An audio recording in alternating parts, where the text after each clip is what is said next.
पाकिस्तान से होके बगैर मक्का नहीं जाएगा। जाएंगे अल्लाह के घर पे। मोहम्मद रसूलुल्लाह सल्लल्लाहु अलैहि वसल्लम के रोज़े पर जाने से कोई ताकत नहीं रोक सकती दुनिया की।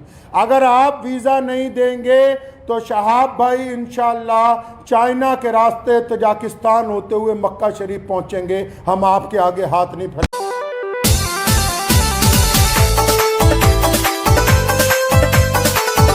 അസ്സലാമു അലൈക്കും ഫ്രണ്ട്സ്, മിലാസ് ടെക് ചാനലിലേക്ക് സ്വാഗതം. പാകിസ്ഥാനിലേക്കുള്ള വിസ എന്തുകൊണ്ട് പാകിസ്ഥാൻ അനുവദിക്കുന്നില്ല എന്നതിനെക്കുറിച്ച് ഷാഹി ഇമാം പറയുന്നത് കേൾക്കൂ. ये पहले तो अपील है भारत के सभी लोगों के लिए भी और हमारे पड़ोसी देश पाकिस्तान की आवाम के लिए भी कि शहाब चतुर साहब ने ये जो पैदल हज यात्रा शुरू की तो पिछले 10-15 दिन से क्योंकि जो यूट्यूबर्स उनके साथ चल रहे हैं उनको पूरी मालूमात नहीं है। वो अलग अलग वजह लोगों को, पूरी दुनिया में जो करोड़ों मुसलमान हैं वो रोज़ाना शहाब चतुर की यात्रा की अपडेट ले रहे हैं, लेकिन मैं ये देख रहा हूँ पिछले 15-20 दिन से पूरी अपडेट जा नहीं रही है। उसकी वजह यह है कि जो यूट्यूब में लोग काम कर रहे हैं चैनल्स में, उन बेचारों के पास मालूमात पूरी नहीं है।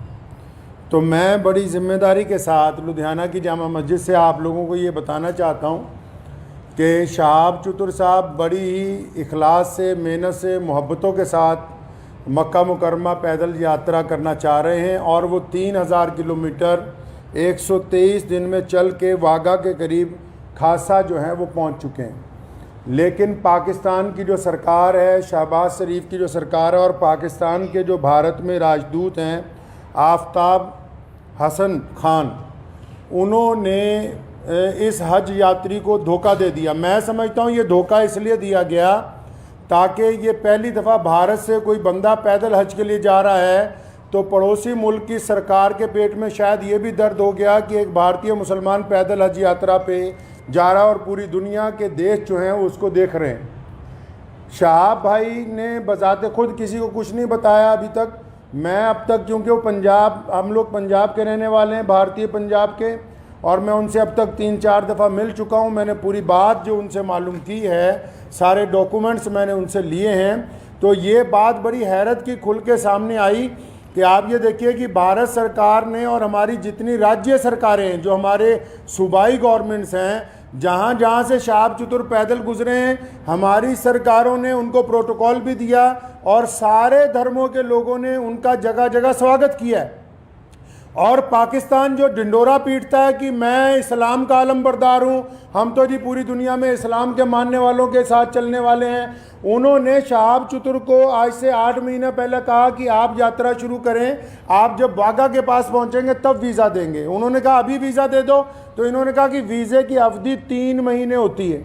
अगर आपको अभी वीज़ा दे देंगे तो 3 महीने तो आपने भारत में ही पैदल चलना है, तो जब आप वाघा के पास पहुंच जाओगे तो आपको वीज़ा दे देंगे। जो यूट्यूबर्स ये समझ रहे हैं और लोगों को ये गलत जानकारी दे रहे हैं कि सिक्योरिटी का मसला है, सिक्योरिटी के प्रबंध हो रहे हैं, कोई सिक्योरिटी का मसला नहीं है, कोई ऐसे प्रबंधों का मसला नहीं है, कोई उसके साथ कोई और आदमी वीज़ा लेने के लिए जाना नहीं चाहता। सीधा सीधा मसला ये है कि वो पाकिस्तान का जो एम्बेसडर है भारत के अंदर, उनकी नीयत में खोट आ गया। जब ये आदमी 3000 किलोमीटर का सफ़र तय करने के बाद यहाँ तक पहुँच गया है तो उनको ये दिल के अंदर बात आ गई कि नहीं, इसको पाकिस्तान का वीज़ा जो है वो नहीं देना चाहिए। पाकिस्तान सरकार ने शहाब चतुर को अभी तक पाकिस्तान का वीज़ा ही नहीं दिया है जी।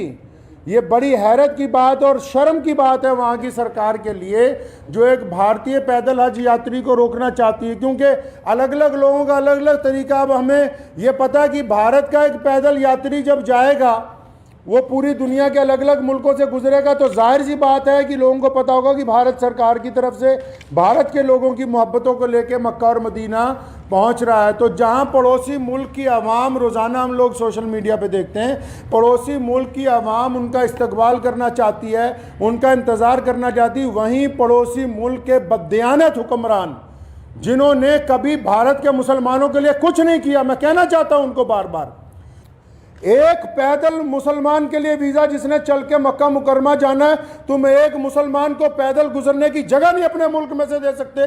तुम किस काम की तुम हुकूमत चला रहे हो कि हम इस्लाम के नाम पे हुकूमत चला रहे हैं? अफसोस है जो इस्लाम का नाम लेके वहाँ की हुकूमत बार बार कहती है कि हम इस्लाम का नाम लेके हुकूमत चला रहे हैं, इनके दिलों के अंदर खोट भरा हुआ है। अगर भारत के खिलाफ कोई बात करनी हो, अभी पाकिस्तान का सारा मीडिया चिल्लाने लगेगा। आज 15 दिन हो गए शहाब चतुर को आहिस्ता आहिस्ता चलते हुए, 15 दिन हो गए एक जगह पर रुके हुए। पाकिस्तान का जो खरीदार मीडिया वो भी चुप है, बोलने के लिए तैयार नहीं कि हमारा जो हाई कमिश्नर है वो बदमाशी कर रहा है एक मुसलमान के साथ। मैं ये कहना चाहता हूं, उनकी सरकार को भी कहना चाहता हूं, पाकिस्तान की सरकार को भी और वहाँ के हाई कमिश्नर को भी, कि अगर आपके दिमाग में ये गलत फहमी है कि शहाब चतुर साहब को तुम वीज़ा नहीं दोगे तो भारत का ये पैदल यात्री मक्का नहीं पहुँच सकेगा, तो आप अपने दिमाग में से इस गलत फहमी को बिल्कुल निकाल दीजिए। कुरान पाक में अल्लाह ताला फरमाते हैं, वह तुइज़्ज़ु मन तशा व तुज़िल्लु मन तशा, इज़्ज़त तो ज़िल्लत तो अल्लाह ताला देने वाला है, तुम कौन होते हो देने वाले। इसलिए अगर तुम हमें वीज़ा नहीं दोगे, हमारे यात्री को वीज़ा नहीं दोगे पैदल यात्रा करने का, वहाँ से मक्का जाने का वीज़ा, तो ये सारे रास्ते जो इस्लाम की तरफ जाते हैं पाकिस्तान से होके नहीं जाते। मक्के की तरफ जो रास्ते गुजरते हैं मदीना मुनव्वरा में, तुम एक आशिक रसूल को इसलिए रोकना चाहते हो कि उसका जुर्म है कि वो भारत में पैदा हुआ है, यही गुनाह है उसका। अगर तुम ये कहते हो कानूनी पेचीदगियां हैं, फिर इस्लाम के नाम पर काहे की हुकूमत बनाई है। मैं अगर ये मान लो तुम्हारा तर्क पाकिस्तान एम्बेसी का कि 2-4 कानूनी पेचीदगियां हैं, तो तुम कौन सा मुसलमान हो यार। अगर 2-3 कानूनी पेचीदगियां रह गई, अगर पासपोर्ट में या किसी चीज में कोई कमी भी होती, तुम खुद पूरी कर देते कि यार हम स्पेशल तौर पर इसको वीजा देने के लिए तैयार हैं कि ये बंदा पैदल हज पे जा रहा है। लोग देखिए, आप बिना कानूनी किसी कार्रवाई के, हमारी जिस स्टेट में से गुजरा है, चाहे उस स्टेट में भाजपा की सरकार थी, चाहे उस स्टेट में कांग्रेस की सरकार थी, चाहे किसी स्टेट में आम आदमी पार्टी की सरकार है, हर एक स्टेट ने इस पैदल यात्री को प्रोटोकॉल दिया है, हर एक स्टेट ने इसकी सिक्योरिटी का प्रबंध किया है, हर एक स्टेट ने अपने ऑफिशियल साथ में लगाया कि यार मक्के जा रहा है, मदीना जा रहा है पहली दफ़ा कोई भारतीय, हमारी इतनी रियासतों में से वो गुजर के आ रहा, कहीं कोई परेशानी नहीं, तुम्हारे दरवाजे पे पहुंच गया, आप अकड़ गए। क्या बात है, क्यों अकड़ गए जी आप? तो आप क्या समझते हैं कि ये पाकिस्तान से होके बगैर मक्का नहीं जाएगा? जाएंगे अल्लाह के घर पे। मोहम्मद रसूलुल्लाह सल्लल्लाहु अलैहि वसल्लम के रोज़े पर जाने से कोई ताकत नहीं रोक सकती दुनिया की। अगर आप वीज़ा नहीं देंगे तो शहाब भाई इंशाअल्लाह चाइना के रास्ते तजाकिस्तान होते हुए मक्का शरीफ पहुंचेंगे। हम आपके आगे हाथ नहीं फैला